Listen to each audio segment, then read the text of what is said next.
Next, learn to put your opponent on a hand. This is probably the #1 skill in poker.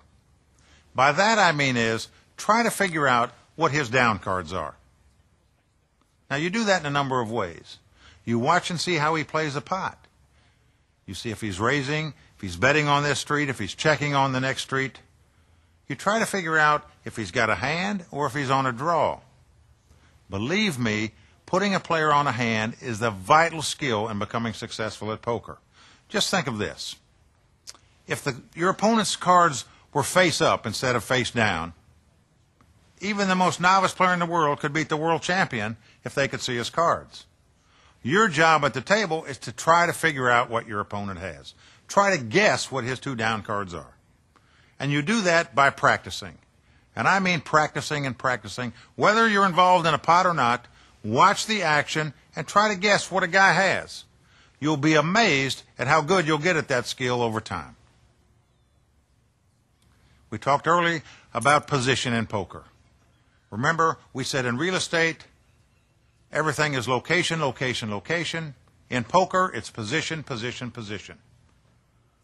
Remember, when you're in early position, you have to have a stronger hand to come into the pot than when you're in late position. The reason for that is because you still got 9 guys to act behind you and you don't know what they have.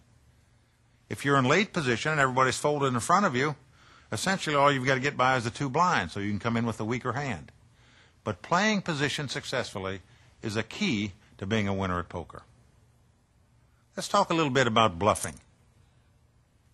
The first thing you should understand about bluffing is A, that it's an art form, and B, if you're playing low-limit poker, you're better off to throw it out of your repertoire. The best tip I can give you about bluffing is don't try to bluff bad players.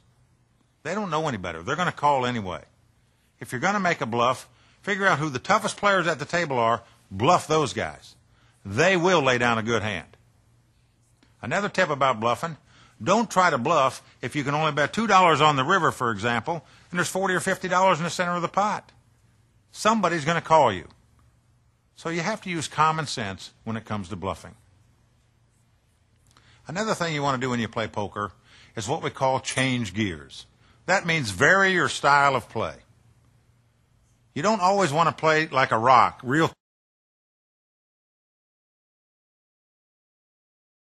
tight, for example, and wait for aces and kings, because everybody at the table will eventually figure that out.